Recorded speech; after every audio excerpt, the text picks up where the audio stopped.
একদিন প্রবল বৃষ্টির মধ্যে হঠাৎ পা পিছলে পড়ে গিয়ে আমার পায়ে হালকা ব্যথা পাই। আর এতেই আমার ছেলে খুব কষ্ট পায়, কারণ সে আমার একমাত্র ছেলে। আমাকে অনেক ভালোবাসে এবং সম্মান করে। সে আমাকে অনেক কেয়ার করত, রাতের বেলা ঔষধ খাইয়ে দিত, ব্যথার স্থানে মলম লাগিয়ে দিত। মূল কথা, আমার প্রতি তার দায়িত্ববোধ ছিল অপরিসীম। আমার স্বামী না থাকার অভাবটা সে আমাকে কখনো বুঝতে দিত না। কিন্তু একদিন রাতে এমন একটা ঘটনা ঘটল যা আমার চোখেও বিশ্বাস করাতে পারছিলাম না। কারণ বন্ধুরা, বাকিটা গল্পেই বলছি। বন্ধুরা, আমি মেঘলা রায়। আজকে আমি তোমাদের যে গল্পটা বলবো সেটা আমার ছেলেকে নিয়ে। আমার জীবনের সবচেয়ে বড় চ্যালেঞ্জ আর সবচেয়ে বড় ভালোবাসার গল্প। বিশ্বাস করো, আমার জীবনে এমন কিছু মোড় এসেছিল যা হয়তো আমি নিজেও কোনোদিন কল্পনা করিনি। আমার গল্প শুরু হয়েছিল এক স্বপ্নমা অধ্যায়ের মধ্য দিয়ে। অগ্নিদেব সেনগুপ্তের সাথে যখন আমার বিয়ে হলো, তখন আমি যেন মেঘে ভাসছিলাম। তিনি ছিলেন একজন ধনাঢ্য ব্যবসায়ী। আর তার চেয়েও বড় কথা, তিনি আমাকে সীমাহীন ভালোবাসতেন। আমাদের ভালোবাসার সেই দিনগুলো ছিল রূপকথার মতো। তার অসীম স্নেহ আর ভালোবাসায় আমার জীবন ভরে উঠেছিল। আমাদের নতুন সংসার, নতুন স্বপ্ন, সবই ছিল নিখুঁত। 10টা বছর যেন চোখের পলকে কেটে গেল। ভালোবাসার বন্ধনে আমরা আরও দৃঢ় হলাম। কিন্তু এই নিখুঁত জীবনেও একটা অপূর্ণতা ছিল, যা প্রতিনিয়ত আমাকে কষ্ট দিত। আমাদের কোনো সন্তান ছিল না। কত ডাক্তার, কত কবিরাজ দেখালাম, কিন্তু কোনো ফল হলো না। মাতৃত্বের এই শূন্যতা আমাকে ভেতরে ভেতরে কুড়ে খাচ্ছিল। অগ্নিদেবও আমার কষ্ট বুঝত। আর তাই একদিন সে এক যুগান্তকারী সিদ্ধান্ত নিল, আমরা একটি সন্তান দত্তক আনব। তার এই সিদ্ধান্তে আমার মুখে হাসি ফুটল, মনে নতুন আশার আলো ঝলমল করে উঠল। তন্ময়, আমাদের দত্তক ছেলে যেদিন আমাদের ঘরে এলো, সেদিন যেন আমাদের জীবনে এক নতুন সূর্যোদয় হল। অগ্নিদেব তাকে নিজের রক্তমাংসের সন্তানের চেয়েও বেশি ভালোবাসত। ওর প্রতিটি হাসি, প্রতিটি দুষ্টুমি আমাদের জীবনকে পূর্ণতা দিয়েছিল। তন্ময় ছিল তার বাবার চোখের মণি। সেই ভালোবাসার গভীরতা এত বেশি ছিল যে অগ্নিদেব তার সমস্ত স্থাবর অস্থাবর সম্পত্তি তন্ময়ের নামে উইল করে দিলেন। উইলে একটি শর্ত ছিল, আমার স্বামীর মৃত্যুর পর যে তন্ময়কে ভালোবাসবে এবং কখনো ছেড়ে যাবে না, সেই হবে এই সমস্ত সম্পত্তির মালিক। এভাবেই আমাদের দিন কাটতে লাগল, সুখ আর ভালোবাসায় ভরা। তন্ময় ধীরে ধীরে বড় হতে লাগল। আমাদের চোখের সামনেই সে এক কিশোর থেকে যুবক হয়ে উঠল। ইন্টারমিডিয়েটের 2য় বর্ষে যখন সে পড়াশোনা করছিল, ঠিক তখনই এক মর্মান্তিক সড়ক দুর্ঘটনায় অগ্নিদেব, মানে আমার স্বামী, আমাদের ছেড়ে চলে গেলেন। আমার জীবনের সবচেয়ে বড় আশ্রয়, আমার ভালোবাসা হঠাৎ করেই হারিয়ে গেল। এই আকস্মিক বিযোগে আমি ভেঙে পড়লাম। আর তার সাথে সমস্ত দায়িত্ব যেন তন্ময়ের কাঁধে এসে পড়ল। আমার স্বামীর উইল অনুযায়ী তন্ময় এখন সমস্ত সম্পত্তির মালিক। অগ্নিদেবের মৃত্যুর পর তন্ময়ই ছিল আমার একমাত্র অবলম্বন। কিন্তু ভাগ্যের কি পরিহাস! এই সময়েই আমার ছেলে এক বাজে মেয়ের পাল্লায় পড়ল। তার নাম ময়ূরী দত্ত। মেয়েটির উদ্দেশ্য মোটেই শুভ ছিল না। সে তন্ময়কে ভালোবাসত না, বরং তার চোখ ছিল আমাদের বিশাল সম্পত্তির উপর। প্রেমের অভিনয় করে তন্ময়কে বিয়ে করে সে এই সম্পত্তি হাতিয়ে নিতে চেয়েছিল। তন্ময় ময়ূরীর প্রেমের ফাঁদে এমনভাবে জড়িয়ে গিয়েছিল যে সে কিছুই বুঝতে পারছিল না। ময়ূরীর পেছনে সে দুহাতে টাকা ওড়াচ্ছিল। আর আমার স্বামীর কষ্টার্জিত সম্পদ এভাবে অপচয় হতে দেখে আমার হৃদয় কেঁপে উঠছিল। আমি দিশেহারা হয়ে পড়েছিলাম। আমি যখন দেখছিলাম আমার ছেলে ময়ূরীর মোহে অন্ধ হয়ে যাচ্ছে এবং কোনোভাবেই তাকে বোঝাতে পারছিলাম না, তখন আমার মাথায় এক পরিকল্পনা এলো। আমি বুঝতে পারছিলাম, যদি তন্ময়কে এই ভুল পথ থেকে ফিরিয়ে আনতে না পারি, তাহলে আমার স্বামীর সব স্বপ্ন ভেঙে চুরমার হয়ে যাবে। আমার একমাত্র লক্ষ্য ছিল তন্ময়কে ওই খারাপ সঙ্গ থেকে বের করে আনা আর তার ভবিষ্যৎ সুরক্ষিত করা। এই কঠিন পরিস্থিতিতে আমাকেই হাল ধরতে হলো। কারণ আমি ছিলাম তার মা, আর আমার স্বামীর স্বপ্ন রক্ষা করার দায়িত্ব আমারই ছিল। আমার জীবনে নতুন এক অগ্নিপরীক্ষা শুরু হলো। তন্ময়কে ওই ভয়ঙ্কর মেয়েটার হাত থেকে বাঁচানোর জন্য আমাকে এমন কিছু করতে হচ্ছিল যা আমি কোনোদিন কল্পনাও করিনি। আমার মনে হচ্ছিল যেন আমি নিজেই এক কঠিন নাটকের প্রধান অভিনেত্রী। প্রতিটা মুহূর্তে আমাকে সচেতন থাকতে হচ্ছিল, যেন আমার কোনো ভুল পদক্ষেপ আমার ছেলেকে আরও গভীরে ঠেলে না দেয়া। ময়ূরী এমনভাবে তন্ময়কে গ্রাস করেছিল যে সে আমার কোনো কথাই শুনতে চাইছিল না। তার কাছে তখন ময়ূরীই ছিল সব। আর আমি ছিলাম শুধুই একজন মা, যে তার ছেলের খুশি বোঝে না। আমার স্বামীর উইলটা ছিল আমার সবচেয়ে বড় মাথা ব্যথার কারণ। যে তন্ময়কে ভালোবাসবে এবং কখনো ছেড়ে যাবে না, সেই হবে এই সমস্ত সম্পত্তির মালিক। ময়ূরী এই শর্তেরই সুযোগ নিতে চাইছিল। সে জানত একবার তন্ময়কে বিয়ে করতে পারলেই এই বিপুল সম্পত্তির সে মালিক হয়ে যাবে। তন্ময় তখন সদ্য কৈশোর পেরোনো এক যুবক, সরল আর আবেগপ্রবণ। ময়ূরীর মিষ্টি কথায় সে নিজেকে পুরোপুরি সঁপে দিয়েছিল আর তার পেছনে জলের মতো টাকা খরচ করছিল। আমার স্বামীর কষ্টার্জিত সম্পদ এভাবে উড়ে যেতে দেখে আমি ভেতরে ভেতরে কুঁকড়ে যাচ্ছিলাম। দিনের পর দিন আমি তন্ময়কে বোঝানোর চেষ্টা করে গেছি। কতভাবে তাকে বোঝানোর চেষ্টা করেছি যে ময়ূরী তার জন্য সঠিক মেয়ে নয়, তার উদ্দেশ্য সৎ নয়। কিন্তু আমার সব কথা তার কাছে অর্থহীন মনে হতো। সে বলতো, মা, তুমি ময়ূরীকে চেনো না। ও খুব ভালো মেয়ে, আর তুমি শুধু শুধু ওকে ভুল বুঝছ। তার চোখে তখন ভালোবাসার অন্ধত্ব, যা আমার সব যুক্তিকে ছাপিয়ে যেত। আমি তন্ময়ের এই অন্ধ বিশ্বাস দেখে আরও বেশি চিন্তিত হয়ে পড়তাম। আমার কাছে তখন একটাই পথ খোলা ছিল, তন্ময়কে ময়ূরীর প্রভাব থেকে মুক্ত করা। আমি জানতাম, যদি ময়ূরী বুঝতে পারে যে তন্ময় আর এই সম্পত্তির মালিক নয়, তাহলে সে মুহূর্তেই তাকে ছেড়ে চলে যাবে। এই পরিকল্পনাটা ছিল ঝুঁকিপূর্ণ, কিন্তু আমার কাছে আর কোনো বিকল্প ছিল না। আমাকে এমন কিছু করতে হবে যাতে ময়ূরীর উদ্দেশ্য কোনোভাবেই সফল হতে না পারে আর তন্ময় তার ভুল বুঝতে পারে। আমার হৃদয়ে তখন কেবল আমার স্বামীর স্বপ্ন আর আমার ছেলের ভবিষ্যৎ সুরক্ষার চিন্তা। আমি আইনজীবীর সাথে গোপনে কথা বললাম। উইলের শর্ত অনুযায়ী যদি তন্ময় সেই শর্ত পূরণ করতে না পারে, অর্থাৎ যদি তাকে ছেড়ে যাওয়া হয়, তাহলে সম্পত্তি হস্তান্তরের একটি বিকল্প পথ থাকতে পারে। আইনজীবী জানালেন, উইলের শর্ত কিছুটা জটিল। তবে তন্ময় যদি স্বেচ্ছায় সম্পত্তির দায়িত্ব অন্য কাউকে অর্পণ করে, তাহলে হয়তো একটি পথ তৈরি হতে পারে। এই আলোচনার পর আমার মনে একটা নতুন পরিকল্পনার বীজ অঙ্কুরিত হল। আমি তন্ময়ের কাছে নিজেকে আরও বেশি করে উজাড় করে দিতে লাগলাম। তার পাশে থাকার চেষ্টা করলাম বন্ধুর মতো, পরামর্শদাতার মতো।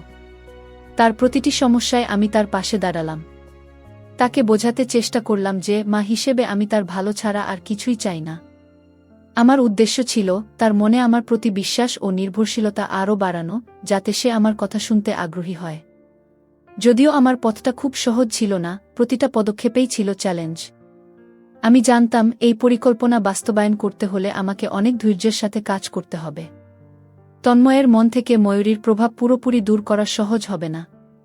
কিন্তু আমার মনে দৃঢ় বিশ্বাস ছিল, একজন মা হিসেবে আমি আমার ছেলেকে সঠিক পথে ফিরিয়ে আনতেই পারব। আমার স্বামীর কষ্টার্জিত সম্পদ আর তার রেখে যাওয়া স্বপ্ন, এই দুটোই ছিল আমার সবচেয়ে বড় অনুপ্রেরণা। তন্ময়কে সঠিক পথে ফিরিয়ে আনার জন্য আমার পরিকল্পনা আরও স্পষ্ট হতে লাগল। আমি বুঝলাম, সরাসরি বিরোধিতা করে লাভ নেই। ময়ূরী এমনভাবে ওকে বশ করেছে যে আমার কোনো কথা ওর কানে ঢুকছে না। তাই আমাকে এমন কিছু করতে হবে যা ওকে বাধ্য করবে ময়ূরীর আসল রূপটা চিনতে।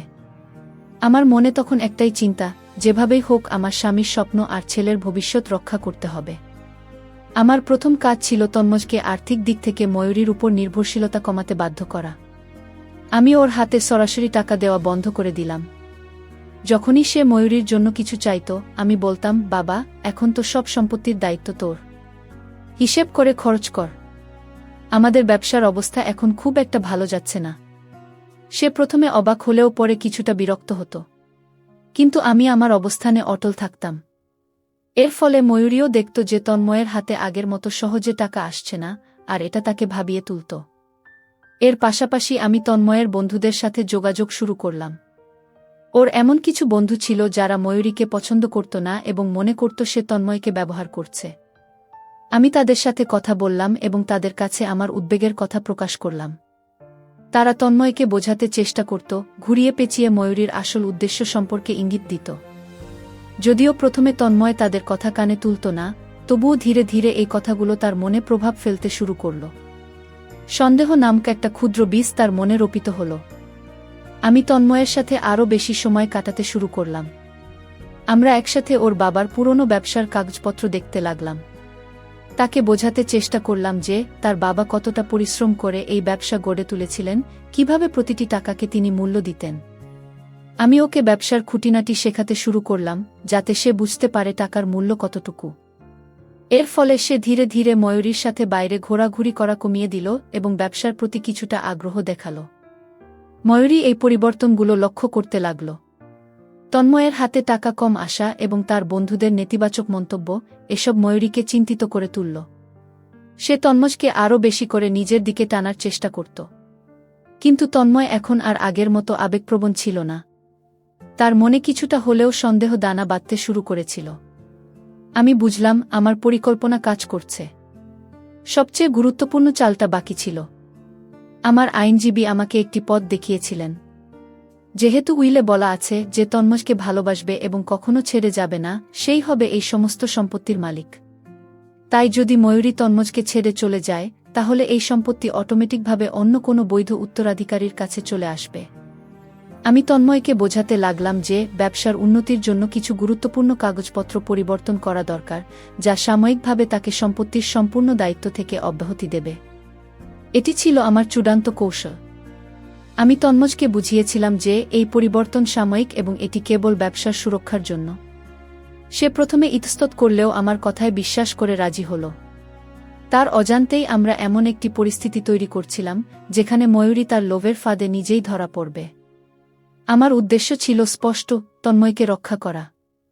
আমি একজন মা হিসেবে আমার এই দায়িত্ব পালন করতে বদ্ধপরিকর ছিলাম। আমার পরিকল্পনা অনুযায়ী তন্ময় ধীরে ধীরে ময়ূরীর উপর থেকে আর্থিক নির্ভরতা কমাচ্ছিল। এর ফলে ময়ূরী স্পষ্ট বুঝতে পারছিল যে তার হাতের মুঠো থেকে তন্ময় ফসকে যাচ্ছে। তন্ময়ের হাতে এখন আগের মতো অঢেল টাকা নেই। আর এই বিষয়টি ময়ূরীর মনে গভীর ছাপ ফেলছিল। সে আমাকে সন্দেহ করতে শুরু করেছিল, ভাবছিল আমি তন্ময়কে তার বিরুদ্ধে উস্কে দিচ্ছি। আমি অবশ্য চুপচাপ আমার কাজ করে যাচ্ছিলাম। আমি তন্ময়কে আরও বোঝাতে লাগলাম যে ব্যবসার উন্নতি ও কিছু আইনি জটিলতা এড়ানোর জন্য আমাদের সম্পত্তির কিছু অংশ সাময়িকভাবে আমার নামে স্থানান্তর করা প্রয়োজন। আমি তাকে বোঝাতে লাগলাম যে এটা শুধুমাত্র একটা কৌশলগত পদক্ষেপ, যার ফলে ব্যবসা আরও সুরক্ষিত থাকবে। তন্ময় মূলত তখনও কিছুটা সরল আর আমার উপর নির্ভরশীল ছিল। আমার কথায় আস্থা রেখে রাজি হয়ে গেল। একজন ভালো মা হিসেবেই আমি এই পরামর্শ দিচ্ছি, এমনটাই সে মনে করেছিল। সে জানত না যে এই পদক্ষেপ তার এবং ময়ূরীর সম্পর্কের আসল পরীক্ষা হতে চলেছে। আমরা একজন নির্ভরযোগ্য আইনজীবীর মাধ্যমে সকল আইনি প্রক্রিয়া সম্পন্ন করলাম। আমার স্বামীর উইলের শর্ত মেনেই আমি এমনভাবে সম্পত্তির কিছু অংশ আমার নামে নিলাম, যাতে আপাতদৃষ্টিতে মনে হয় যে আমি এখন এই অংশর মূল তত্ত্বাবধায়ক। যার ফলে ময়ূরীর কাছে একটা স্পষ্ট বার্তা গেল যে তন্ময় এখন আর সরাসরি সমস্ত সম্পত্তির মালিক নয়। এই খবরটা ময়ূরীর কাছে বজ্রপাতের মতো ছিল। তার স্বপ্নের প্রাসাদ যেন ধূলিসাৎ হতে শুরু করল। ময়ূরী যখন জানতে পারল যে সম্পত্তির একটা বড় অংশ তন্ময়ের হাত থেকে সাময়িকভাবে চলে গেছে, তখন তার আচরণে পরিবর্তন আসতে শুরু করল। সে আর আগের মতো তন্ময়ের পেছনে ঘুরঘুর করত না। তার মিষ্টি কথাগুলোও যেন হারিয়ে গেল। তন্ময় প্রথমে বুঝতে পারল না কেন ময়ূরী এমন আচরণ করছে। সে ভাবল হয়তো ময়ূরী রাগ করেছে বা মন খারাপ করেছে। কিন্তু আমি জানতাম আসল কারণ ভিন্ন। ময়ূরীর চোখে তখন আর তন্ময় নয়, কেবল সম্পত্তিহীনতা ধরা পড়ছিল। একদিন ময়ূরী সরাসরি তন্ময়ের সাথে ঝগড়া শুরু করল। সে তন্ময়কে দোষারোপ করতে লাগল যে সে কেন এমন সিদ্ধান্ত নিল, কেন আমাকে বিশ্বাস করল। তার কথায় কোনো ভালোবাসা ছিল না, ছিল কেবল সম্পত্তির লোভ। তন্ময় স্তম্ভিত হয়ে গেল। সে জীবনেও কল্পনা করেনি যে ময়ূরী এমনভাবে কথা বলবে। ময়ূরীর মুখোশ তখন খুলে যেতে শুরু করেছিল আর তন্ময় তার আসল রূপটা দেখতে পাচ্ছিল। ময়ূরী যখন দেখল যে তন্ময়ের কাছ থেকে সম্পত্তি হাতানো সম্ভব নয়, তখন সে আর এক মুহূর্ত দেরি করল না।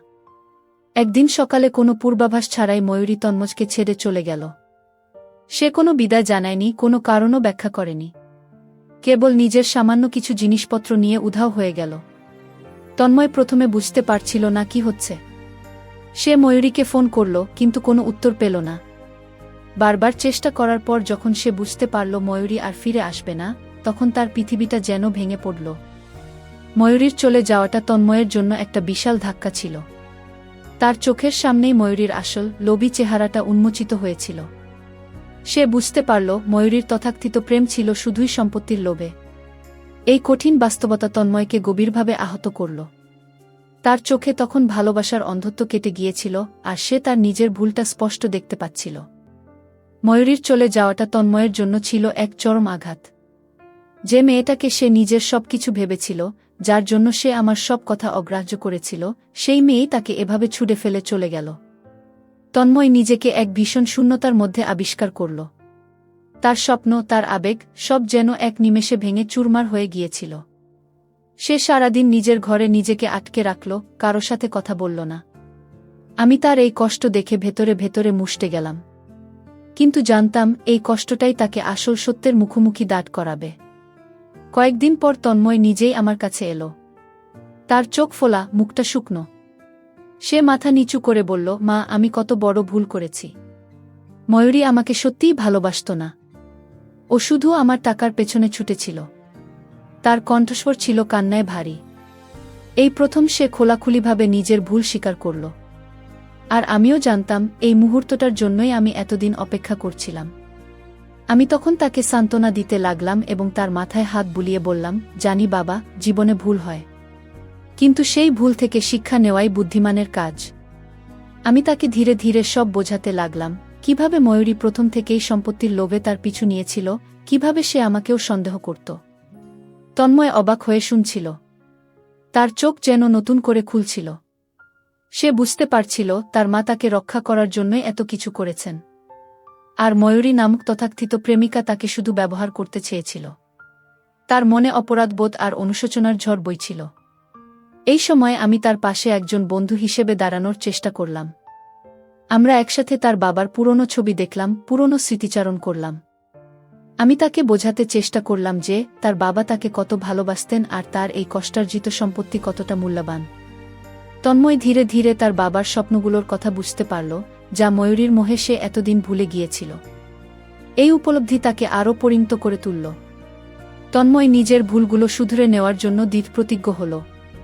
সে আমাকে বলল, মা, আমি আমার বাবার স্বপ্ন পূরণ করতে চাই। আমি এই ব্যবসাকে আরও বড় করব, যাতে বাবার আত্মা শান্তি পায়। তার চোখে আমি এক নতুন দৃঢ়তা দেখতে পেলাম।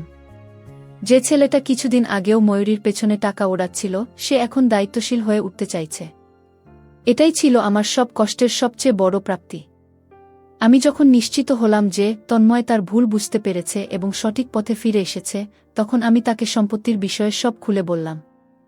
আমি তাকে বোঝালাম যে সম্পত্তির যে অংশ সাময়িকভাবে আমার নামে করা হয়েছিল, তা ছিল কেবল ময়ূরীর আসল উদ্দেশ্য উন্মোচন করার একটা কৌশল। আমার উদ্দেশ্য ছিল শুধু তোমাকে রক্ষা করা, সম্পত্তির মালিক হওয়া নয়। তন্ময় আমার কথা শুনে আরও অবাক হল, কিন্তু তার চোখে ছিল কৃতজ্ঞতা। সে বুঝতে পারল একজন মা তার সন্তানের ভালোর জন্য কতটা ত্যাগ স্বীকার করতে পারেন।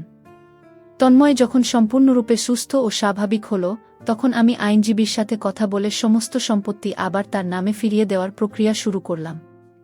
আমার উদ্দেশ্য ছিল স্পষ্ট, আমার স্বামীর স্বপ্ন রক্ষা করা এবং আমার ছেলেকে সঠিক পথে ফিরিয়ে আনা। সম্পত্তি তার কাছেই ফিরিয়ে দেওয়া উচিত, যার জন্য তার বাবা এটি রেখে গিয়েছিলেন। তন্ময় যখন জানতে পারল যে আমি তার ভালোর জন্যই সাময়িকভাবে সম্পত্তির দায়িত্ব নিয়েছিলাম, তখন সে আরও বেশি করে আমার কাছে কৃতজ্ঞ হল। তার চোখে আমি আর কোনো সংশয় দেখতে পেলাম না, ছিল শুধু বিশ্বাস আর ভালোবাসা। একজন মা হিসেবে এটাই ছিল আমার সবচেয়ে বড় পাওয়া। আমি তাকে বললাম, বাবা, সম্পত্তি তো শুধু কাগজের এক টুকরো। আসল সম্পদ হচ্ছে তোর ভালো থাকা আর বাবার স্বপ্নগুলো পূরণ করা। তন্ময় এরপর নতুন উদ্যমে ব্যবসায় মনোযোগ দিল। সে তার বাবার পুরনো কাগজপত্র ঘাঁটতে শুরু করল, ব্যবসায়িক কৌশলগুলো নিয়ে আমার সাথে আলোচনা করত। তার মধ্যে আমি এক নতুন তন্ময়কে দেখতে পেলাম, যে দায়িত্বশীল, বিচক্ষণ এবং পরিশ্রমী। সে ময়ূরীর পেছনে যে অর্থ নষ্ট করত, এখন সেই অর্থকে সে ব্যবসার পেছনে বিনিয়োগ করতে শুরু করল। আমি তাকে সব রকমভাবে সাহায্য করতে লাগলাম, পরামর্শ দিতাম এবং তাকে প্রতিটি পদক্ষেপে উৎসাহিত করতাম। আমরা দুজন মিলে ব্যবসার নতুন দিক উন্মোচন করতে লাগলাম। তন্ময়ের তারুণ্যের উদ্যম আর আমার অভিজ্ঞতা মিলে এক চমৎকার সমন্বয় তৈরি হল। আমরা নতুন নতুন পরিকল্পনা গ্রহণ করলাম, ব্যবসার পরিধি বাড়াতে লাগলাম। ধীরে ধীরে আমাদের ব্যবসা আরও সমৃদ্ধ হতে লাগল, যা তার বাবা অগ্নিদেব সেনগুপ্তের স্বপ্ন ছিল। তন্ময় নিজেকে এতটাই নিয়োজিত করল যে ময়ূরীর স্মৃতি তার মন থেকে পুরোপুরি মুছে গেল। সে বুঝতে পারল জীবনের আসল লক্ষ্য কী। সম্পত্তির আনুষ্ঠানিক হস্তান্তর প্রক্রিয়াও শেষ হল। আইনি জটিলতা এড়িয়ে সমস্ত স্থাবর অস্থাবর সম্পত্তি আবার তন্ময়ের নামে ফিরে এলো। আমার কোনো লোভ ছিল না, কোনো অসৎ উদ্দেশ্য ছিল না। আমার একমাত্র উদ্দেশ্য ছিল আমার ছেলেকে রক্ষা করা এবং আমার স্বামীর রেখে যাওয়া স্বপ্নকে সার্থক করা। তন্ময় যখন সমস্ত সম্পত্তির দলিল হাতে পেল, তখন তার চোখে এক অন্যরকম দ্যুতি দেখতে পেলাম। সেটা ছিল দায়িত্বের দ্যুতি, স্বপ্নের দ্যুতি। এই ঘটনা তন্ময়কে শুধু একজন দায়িত্বশীল ব্যক্তি হিসেবে গড়ে তোলেনি, বরং আমাদের মাছেলের সম্পর্ককেও আরও গভীর করে তুলেছে। আমাদের মধ্যে এখন আর কোনো দূরত্ব নেই, আছে শুধু অটুট বিশ্বাস আর ভালোবাসা। তন্ময় বুঝতে পেরেছে যে একজন মা তার সন্তানের জন্য কতটা কঠিন পথ পাড়ি দিতে পারেন। সে আমাকে তার সবচেয়ে ভালো বন্ধু এবং পথপ্রদর্শক হিসেবে মেনে নিয়েছে। তন্ময় এখন ব্যবসার প্রতিটি সিদ্ধান্তেই আমার পরামর্শ নেয়া। তার জীবন থেকে বাজে সঙ্গ সম্পূর্ণরূপে দূর হয়ে গেছে। সে এখন এমন বন্ধুদের সাথে মেশে যারা তার ভালোর জন্য ভাবে, তাকে সঠিক পথে চলার প্রেরণা যোগায়। আমি যখন তন্ময়ের এই পরিবর্তন দেখি, তখন আমার স্বামীর কথা মনে পড়ে। মনে হয় তিনি যেখানেই থাকুন না কেন, আমাদের দেখে নিশ্চয়ই খুশি হচ্ছেন।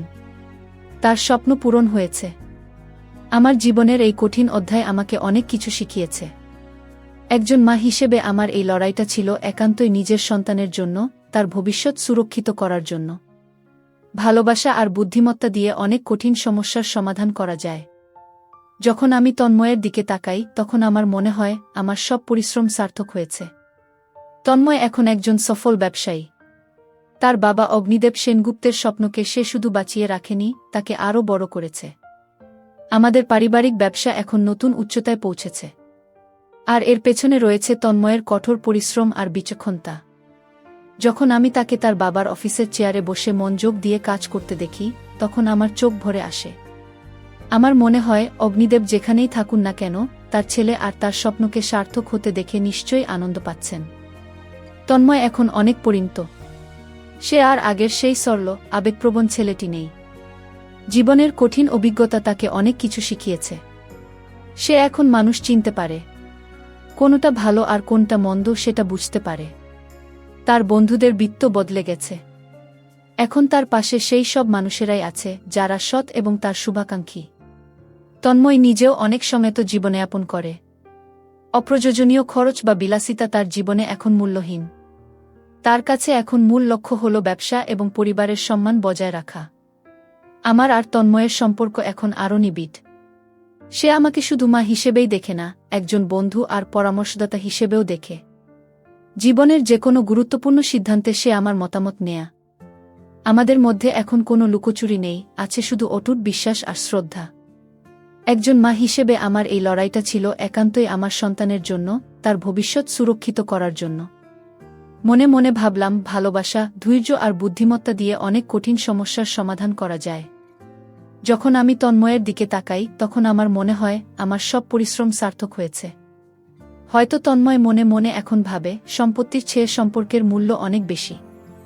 ময়ূরীর মতো মানুষেরা শুধু অর্থের পেছনে ছোটে, কিন্তু আসল সুখ আর শান্তি নির্ভর করে সুস্থ সম্পর্কের উপর। তন্ময় যখন সম্পত্তির লোভে অন্ধ হয়েছিল, তখন সে ভুল পথে গিয়েছিল। কিন্তু যখন সে সম্পর্কের মূল্য বুঝতে পারল, তখন সে সঠিক পথে ফিরতে পারল। অর্থ হয়তো জীবনের কিছু চাহিদা পূরণ করতে পারে, কিন্তু সত্যিকারের সুখ আসে ভালোবাসা আর আস্থা থেকে। জীবনে ভুল করাটা স্বাভাবিক, কিন্তু সেই ভুল থেকে শিক্ষা নেওয়াটা জরুরি। তন্ময় ভুল করেছিল, কিন্তু সে তার ভুল বুঝতে পেরেছিল এবং তা শুধরে নেওয়ার জন্য দৃঢ়প্রতিজ্ঞ হয়েছিল। এই শিক্ষা তাকে একজন পরিণত এবং দায়িত্বশীল মানুষ হিসেবে গড়ে তুলেছে। আমাদের সবার জীবনেই ভুল হতে পারে, কিন্তু সেই ভুল থেকে শেখাটাই আমাদের এগিয়ে যাওয়ার প্রেরণা। বন্ধুরা, গল্পের শেষে আমি তোমাদেরকে বলতে চাই, সন্তানের প্রতি মায়ের ভালোবাসা সবকিছুর মধ্যে। একজন মা তার সন্তানের ভালোর জন্য যে কোনো ঝুঁকি নিতে পারেন, যে কোনো কঠিন পথ পাড়ি দিতে পারেন। তন্ময়কে ভুল পথ থেকে ফিরিয়ে আনার জন্য আমার নেওয়া প্রতিটি পদক্ষেপই ছিল তার প্রতি আমার গভীর ভালোবাসার বহিঃপ্রকাশ। এই ভালোবাসা স্বার্থহীন এবং নিঃশর্ত। সন্তান যখন ভুল পথে চলে যায়, তখন প্রতিটি মায়েরই উচিত ধৈর্য, কৌশল এবং পরম মমতা দিয়ে সন্তানকে ভুল পথ থেকে ফিরিয়ে আনা। বন্ধুরা, গল্পটি যদি তোমাদের ভালো লাগে তাহলে একটি লাইক দিন আর চ্যানেলটি সাবস্ক্রাইব করে পাশেই থাকবেন। ধন্যবাদ।